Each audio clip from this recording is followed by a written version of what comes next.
kitab Al-Hikam Al-Hadadiyah karangan Imam Al-Haddad.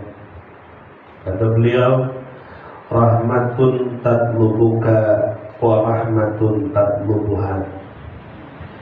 Ada rahmat yang mencari kita, ada kita yang mencari rahmat. Jadi rahmat itu ada dua, ya, bukan rahmat omat,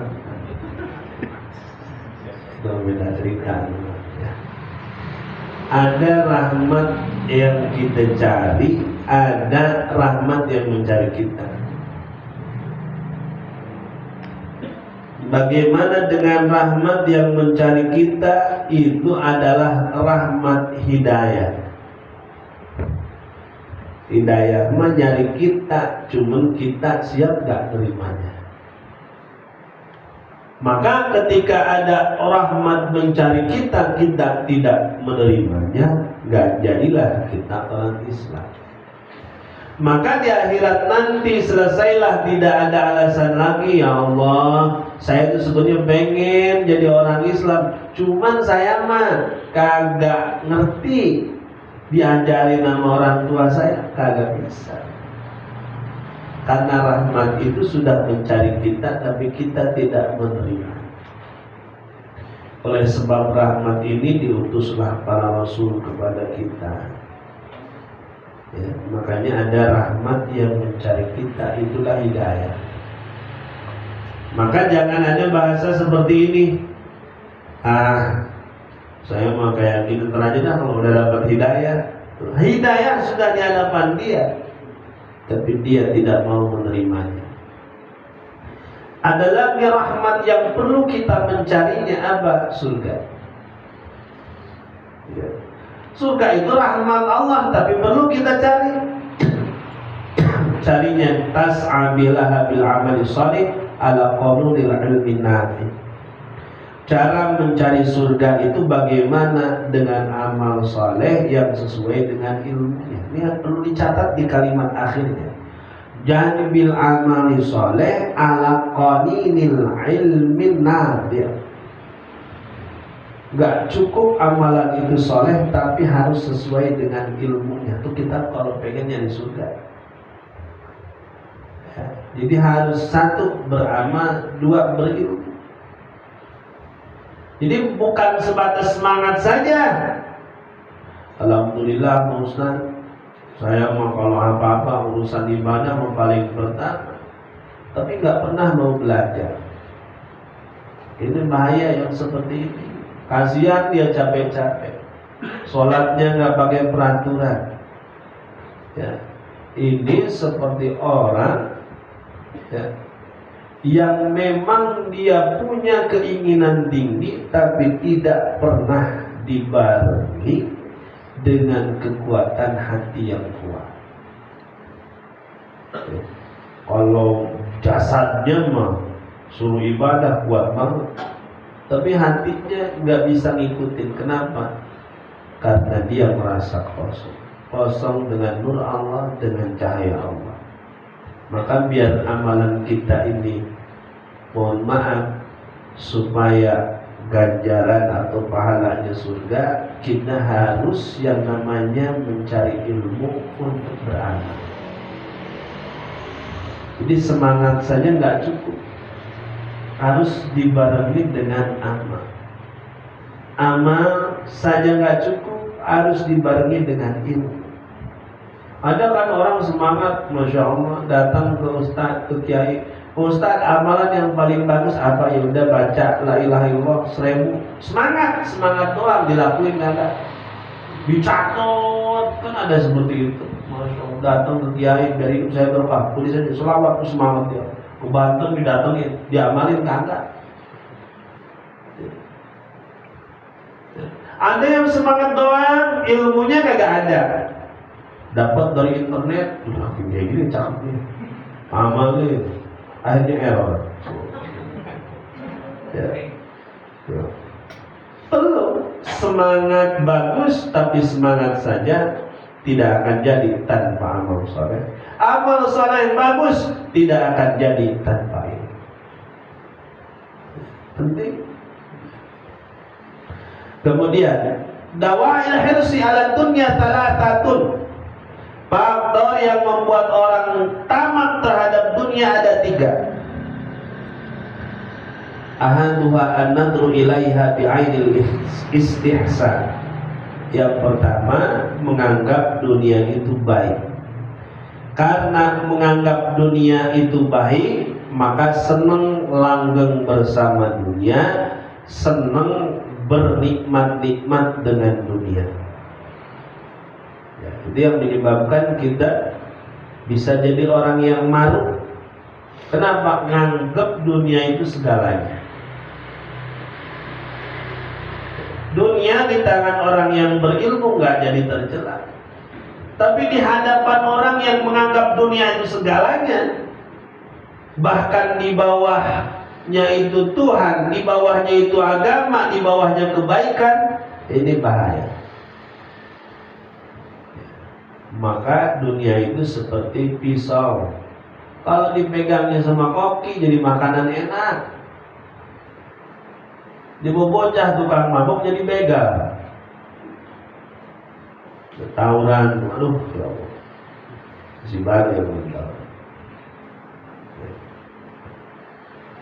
nggak tercela itu kalau salah yang megang. Kita punya pisau kan nggak dosa, punya dunia kita nggak dosa. Akan bermanfaat, akan bagus kalau kita gunakan untuk semestinya. Tapi akan menjadi tercela seperti orang yang megang pisau tapi untuk mencelakai orang lain.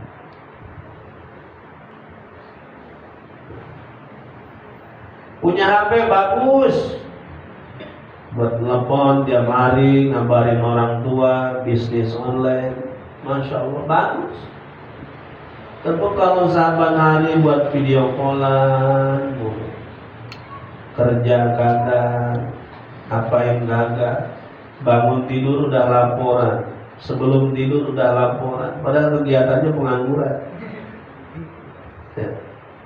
Itu juga sama, bebas nilai, mau baik mau enggak, itu dikembalikan kepada kita. Begitu juga dunia.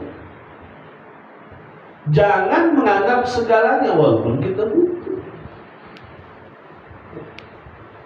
Kalau sudah menganggap segalanya, ya pun hubul baqa, seneng pengen langgeng di sana. Akhirnya udah 2 periode, 3 periode, pengennya masih umur hidup. Umur hidup, kalau bisa mah nggak ada pemilihan umum. Umur hidup langgeng. Watani ta'zimun nas li'arbabiha, yang menyebabkan kita maruk sama dunia itu, tamak sama dunia itu, yaitu menghormatin orang pemiliknya secara berlebihan. Datang guru ngaji dia cuek-cuek aja. Datang calon tahu bawa koper, masya Allah, tahunya pamflet semua selesai. Kita hormati siapapun itu, termasuk orang-orang yang memiliki harta. Tapi jangan terlalu berlebihan menghormati mereka. Kita menghormati dia bukan karena milik hartanya yang banyak, tapi dia dengan kedermawanannya, tapi dia sebagai orang tuanya, tapi dia sebagai orang yang saleh ya. Tapi kalau kita menghormatinya karena banyak duitnya, tercela. Apalagi ada bahasa zaman sekarang, karir itu ditentukan bukan seberapa baik kualitas kerja kita, seberapa sering kita menjilat bos kita. Pantas cepat naik jabatan, menjilat dia. Kita makan lurus-lurus aja susah, depan gerbang. Kalau dia menjilat, masya Allah, ASEAN mulu. Ya. Jadi boleh kita menghormati mereka, tapi bukan karena itu.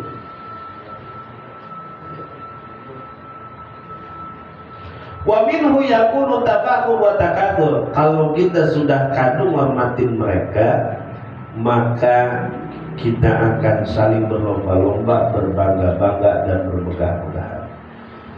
Kan sudah jadi nilai bersama, kadang-kadang itu jadi komunitas, jadi kolektif, jadi pandangan bersama. Ketika orang-orang menghormati yang banyak duitnya, maka kita akan terbawa, ayo Pak beli mobil biar disegenin orang. Itu kan, ayo Pak beli mobil biar disegenin orang. Orang apa ke kita mandangnya, ya Allah remeh banget tuh mandang kita ya Pak. Beli mobil Pak biar segenin. Itu pandangan yang diciptakan oleh bersama. Kenapa? Karena kita sendiri sudah menghormati orang-orang yang kandung dia punya harta Pak. Jadinya kita ke bawah. Pak kalau ngaji pakai BHS biar agak sedem dikit. Orang sama kita kalau ngobrol, kalau sapir tuh ntar nggak dikasih duduk depan. Ya, apalagi sarung 40 harian. Dan kita sendiri yang menciptakannya. Kenapa itu bisa terjadi? Karena kita juga pengen kondisinya sama seperti mereka, dihormati. Jadi kalau pengen serentak semuanya, perlakukan menghormati itu karena kesepuhannya, karena ketokohannya, bukan pada harta yang melekat pada dirinya. Karena kalau sudah seperti itu, semuanya akan terbawa. Akhirnya pandangan kita segan dan tidaknya, banyak dan tidaknya harta. Ya, ngebully mulu ke teman kita yang dianggap paling lemah ekonominya. Lah dia mah gak bakal ngambek. Lapor polisi dulu gak ada duit.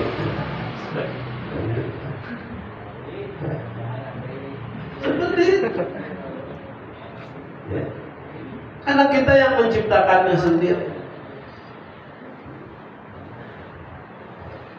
Kemudian yang menyebabkan kita juga tamak terhadap harta, kata beliau, wa talithu tawahumu allaqi wa ma bidunya.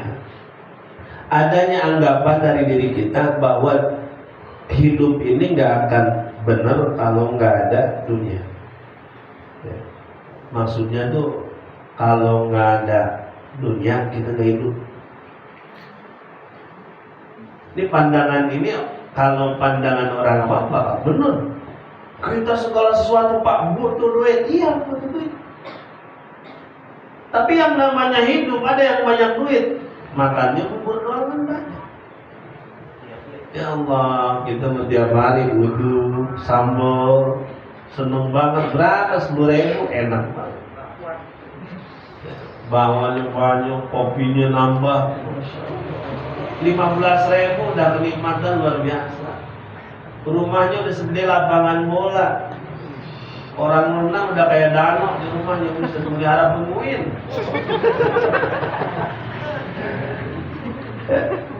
Tapi makannya mau bubur, ikram. Tuh kan. Rumus bahwa segala sesuatunya yang penting duit ketika itu pusing juga. Yang penting bubur aja. Kita masih kadang-kadang kurang bersyukurnya, ya Allah. Orang kaya keluar dikit polusi, Masya Allah.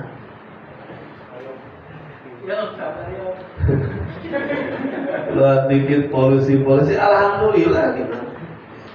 Saking kita berjuangnya, polisi aja takut sama kita. Ya.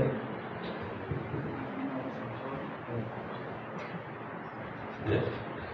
Wa anhu yansha'ul bukhlu wa khawful faqri.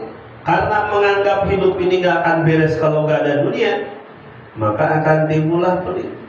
Cepat habis, jangan Pak, jangan dikasihin. Kalau dikasihin kita gimana? Itu kenapa? Karena gak akan jejak kehidupan kita nganggapnya kalau tanpa dunia. Padahal hakikatnya dengan ridho Allah kita bisa hidup. Karena apa dikasih dunia banyak, kalau Allah gak ridho kita cuma mandangin doang. Hidup sudah di kursi roda, makanan sudah di gram, ya Allah. Ya, makanan tiap hari di sampah, ya. Tiap pagi-pagi subuh-subuh yang ambil enak banget makannya. Yang kata kita bilang jijik, Kata dia menikmat luar biasa. Kemudian, man haddasa nafsahu bi taubah min adzanbi qabla al-wuqui fihi da'ahu dzalika ila fi'lihi. Nih, ini keseringan kita. Siapa yang berbisik terhadap dirinya akan bertobat dari dosa sebelum melakukan perbuatan itu. Di rumah udah setia banget sama bini, diajak sama temen, saya punya kenalan janda cakep. Kata, tapi takut saya gampang, ntar tobat lah, tobat. Iya ya, yaudah kita masih dulu, habis itu tobat. Kalau orang sudah ngomong seperti itu pasti melakukannya. Ya. Jadi kalau orang sudah berbicara dalam dirinya, saya akan bertobat setelah saya melakukan perbuatan ini, pasti melakukannya. Kayak punya pencucian dosa sendiri gitu dia. Ya. Makanya di bawahnya ada keterangan. Matalul ladzi yudnibu liyatuba. Perumpamaan orang yang bertobat, yang berdosa untuk bertobat. Jadi berdosa tapi untuk bertobat. Gue lakuin dulu setelah tobat besok. Setelah tobat kali gugur gitu. Matalul ladzi yudisu badanahu wa thiyabahu liyantasila. Perumpamaannya seperti orang yang mengotori badannya, mengotori bajunya supaya dia bisa mandi. Ditanya, Ridho lagi ngapain di lumpur tuh? Ini biar bisa mandi saya. Jadi dia nggak akan mandi dulu sebelum badannya kotor. Jadi dia nggak akan bertobat, nggak akan melakukan kejelekan itu untuk bertobat. Jadi sudah diniatin di awalnya. Tobat itu bagus, tapi diniatkan dalam hati. Aduh, habis ini insyaallah dikabul sama Allah. Ini mah cuma 2 juta. Gak gede-gede amat. Malaikat juga malu. Astagfirullah. Ada. Ya. Itu seperti orang yang kotor-kotoran tujuannya biar bisa mandi. Berbuat dosa biar bisa tobat. Begitu. Kenapa? Logikanya orang harus bisa menghindarkan diri dari kotoran sebisa mungkin. Kan lebih enak kita. Orang pengen bajunya bersih, ngapain mesti dikotorin dulu? Harusnya jaga daripada kotoran itu supaya tetap bersih. Ya. Jadi jangan ngotorin badan supaya bisa mandi, ngotorin pakaian supaya bisa dicuci. Karena orang mukmin sekali melakukan kesalahan itu dasarnya adalah bihukmil ghaflatil wasahwi. Jadi bukan dasarnya kesengajaan, tapi lalai dan lupa. Nih, kita kalau berbuat dosa ya Allah, jangan disengaja. Ya, orang begal itu udah direncanakan sengaja. Ya. Gak disengaja mah bihukmil ghaflah. Lagi nonton bola terputar, ayo. Hebat cewek, ayo.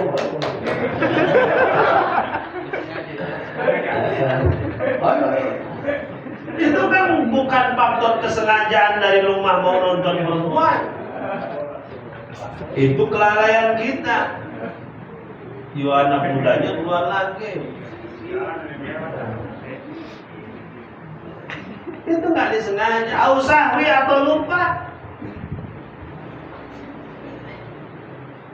Bukan karena faktor disengaja, diniatin dari rumah. Ya Allah, saya mau nonton bola, pokoknya pengen cari yang bening-bening. Cari aja aku apa.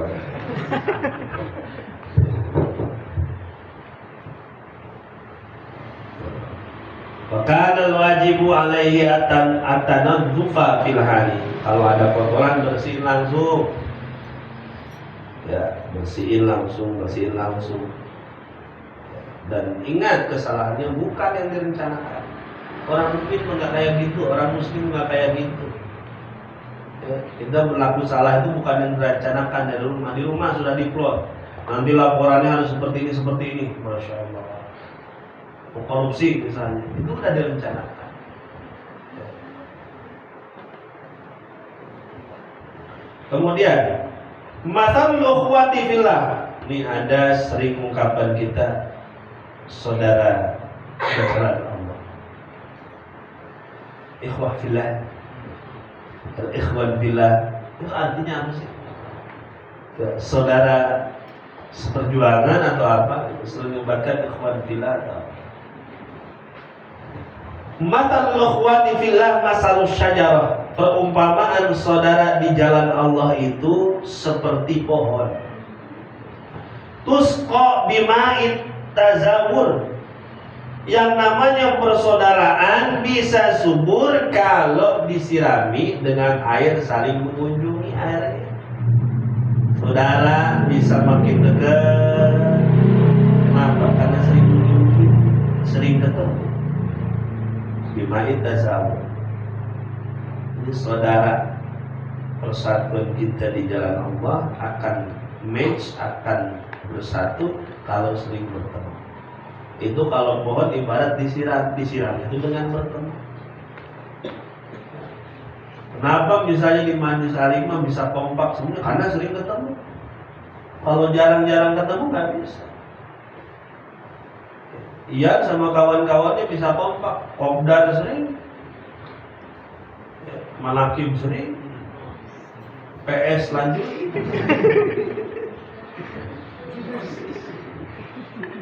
Kemudian buahnya apa?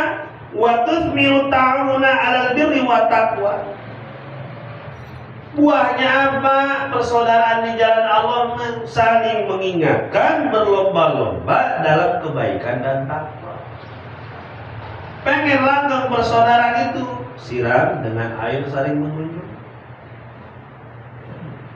Pengen buah, saling ingetin di antara kebajikan dan ketakwaan. Itu. Jadi persaudaraan ini ada suburnya. Setelah subur apakah ada buahnya? Apakah enggak? Fa idza lam tusqas syajaratu ya bisa. Kalau pohon kagak disiram-siram kering. Persaudaraan enggak pernah saling berkunjung, putus. Kita punya teman-teman mungkin sama semuanya teman SMA, Masya Allah, dekat banget sama kita. 10 tahun kagak ketemu, kagok kita mau ketemu lagi. Beda dengan yang tiap hari ketemu, ngobrol tiap hari, ketemu tiap hari, pasti kedekatannya lebih kuat. Wa idza lam tusmir qati'an. Buah kalau pohon kalau nggak berbuah pasti dipotong. Ngapain doang? Ya. Ada pohon durian, bangga juga buat durian, 30 tahun nggak berbuah. Buat apaan? Ngaku persaudaraan itu di jalan Allah, tapi nggak pernah ngingetin dalam kebaikan. Yang ada kita buka majelis ghibah, majelis fitnah, majelis adu domba, berkah.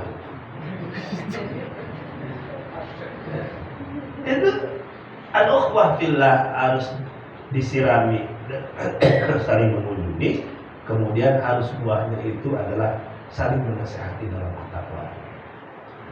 Sambil bercanda juga enak kalau sudah dekat. Ya, ada orang teman kita misalnya lupa ngingetin ya. Tapi kalau sama orang jauh bisa ribut. Ya, udah ya, dari sekarang kamu gak usah mabuk lagi. Contoh nih ya. Gak usah mabuk lagi, udah. Paling dia, ya sebenarnya gue stres. Paling jawabnya gitu. Karena kenapa? Dekat. Tapi kalau sama orang jauh, udah ya, yang mabukmu, lu tau apa masalah gue? Maka itu tuh qabulna itasawuf. Pengen dekat, persaudaraan itu saling berkunjung. Semakin sering berkunjung, makin dekat. Contoh, Ian misalnya main ke rumah Ihsan. Satu kali senyum-senyum aja Pak. Gimana San? Sehat? Alhamdulillah. Masih agak kaku-kaku. Ya. 2 kali bisa ngerokok di rumahnya, gimana San? Kita udah lama gak ketemu, Iqbal juga seminggu kemarin. Kok 5 kali ke 6 kali udah nyeduh Indomie sendiri. Dia buka pintu dapurnya, San, nggak ada saus ini. Itu kita saling ketemunya karena sering. Coba, iya nih main bisa ke rumah saya, jarang balik. Sehat? Alhamdulillah. Coba kalau tiap hari sudah tidur di lantai 2. Terus kopi main bersama. Rumusnya saling ketemu terus.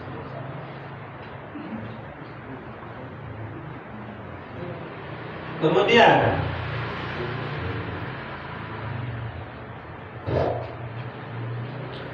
min makarimil akhlaq at-tawadu dzarrifah, termasuk daripada keunggulan dan akhlak yang terpuji itu tawadu dzarrifah. Tawadu dalam ketinggian. Emang dia mulia, Masya Allah, dimuliakan orang tawadu. Ada yang salaman, dia salam balik. Enggak gini ya. Udah.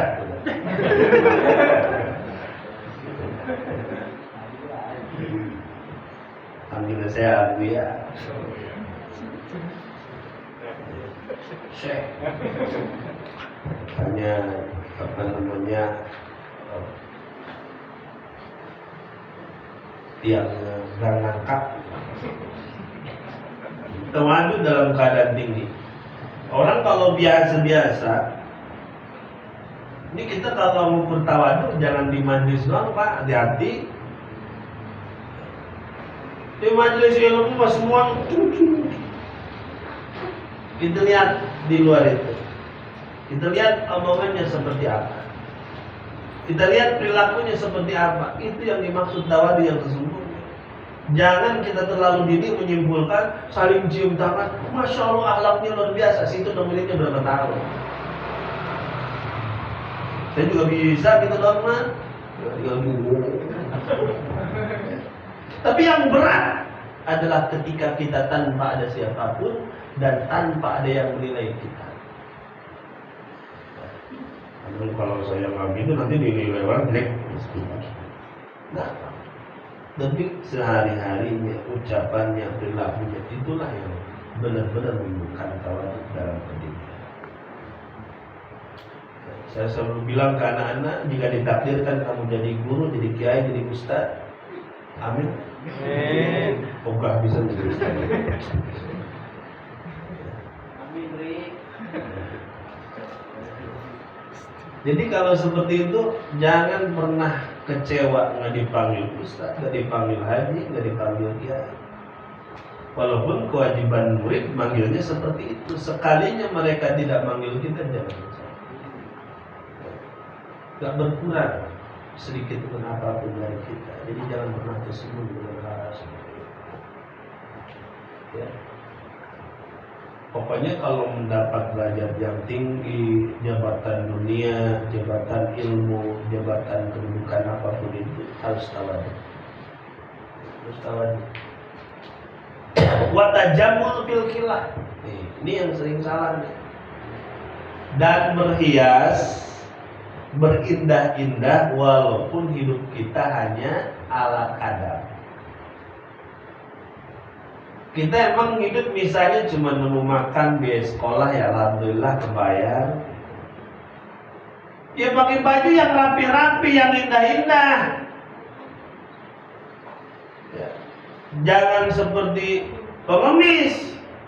Kata istrinya, Pak yang rapian dikit ada biarin dulu kadang jangan miskin. Biarin. Itu peci Pak, ganti Pak, ya Allah, udah biarin. Sendal Pak, udah beda Pak, udah 2 toko itu. Gak apa-apa biar. Padahal masih dalam kategori mampu dia untuk berpakaian baik. Kemudian dia menunjukkan kelemahan itu tidak disukai. pakai yang rapi, pakai yang bagus, pakai yang jangan menunjukkan bahwa kita ini tidak mampu, walaupun hakikatnya tidak mampu. Dipakai peci, padahal ada peci yang bagus, tapi biar orang lain itu iba sama kita, dia pakai peci yang 30 tahun yang lalu, udah kuning warnanya, yang udah nggak ada atapnya gitu. Sudah kayak bandana kalau peci. Jangan tajamul fil kilas, walaupun kita hidup seandainya, penampilan harus baik, rapi. Kan beda mewah sama rapi. Maka ada orang yang masya Allah bajunya biasa, cuman kalau sholat, kalau kumpulan itu bajunya tuh masih ada sudutnya bekas terikaan. Ini ya Allah, tiap kemana-mana kayak baju habis diperas. Ya, deket dikit bau permus. Masya Allah. Enggak boleh. Padahal insya Allah di dalam kita yang enggak sampai ke beliring insya Allah. Kemudian wal iktisadu fi sarwati, dan hemat walaupun banyak rezeki. Hemat walaupun banyak. Kemudian kata beliau, al-aqilu ladzi la ilma lahu, orang yang cerdas tapi nggak memiliki ilmu. Banyak kadang-kadang orang ini mah cerdas, belajar enggak. Ada nyopet. Seperti perumpamannya seperti apa? Cerdas nggak punya ilmu. Ar-rasyidil ladzi la mala lahu, seperti orang yang pintar ngelola harta tapi nggak ada harta. Itu. Pintar nyetir mobil, gak punya mobil. Ya mending mah bisa di kasur mulu. Ini seperti orang yang bisa manage keuangan tapi uangnya kagak ada. Jadi kalau kita punya uang 3 triliun, itu bisa kita alokasikan, satu untuk ekonomi, pembangunan sekolah, ada uangnya ada. Jadi pintar ngelola, gak ada duitnya buat apa juga.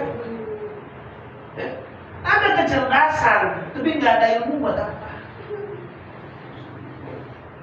Kemudian wal alimul ladzi la aqla lahu, ada orang mah tahu ilmunya, belajar, cuma nggak cerdas dia mah. Loading, kalau apa-apa tuh loading, orang lain udah kejar dia, itu B ya? Iya. Nah ini perumpamaan seperti apa? Kasohibil mali alladzi la rusda, dia mau punya duit tapi nggak bisa ngelola. Kayak gitu kayak gimana? Habis. Ada yang punya kemampuan untuk ngelola, nggak ada duitnya. Ada yang punya duit nggak bisa ngelola. Maka tentu yang bagus itu yang diberi akal, diberi.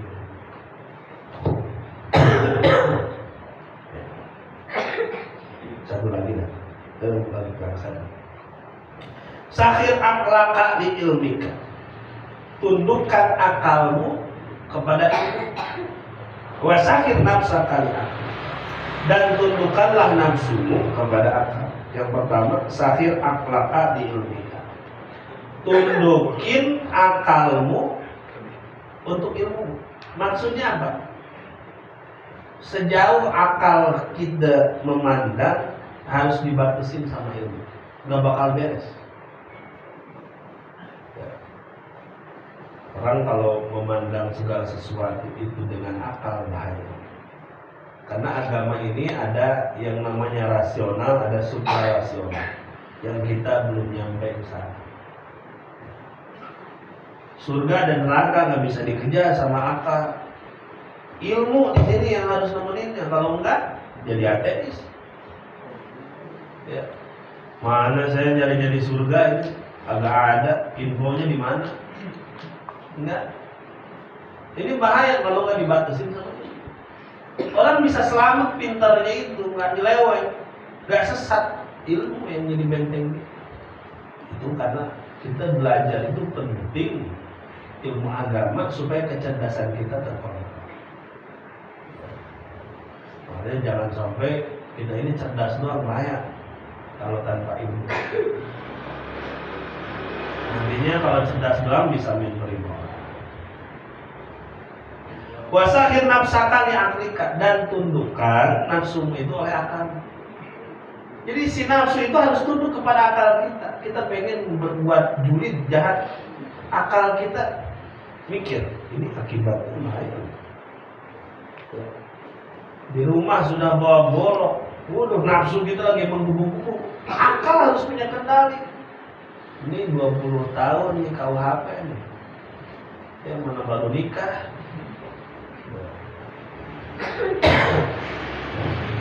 Tidak. Baik, itu saja. Mohon maaf ya. Mari kita berdoa.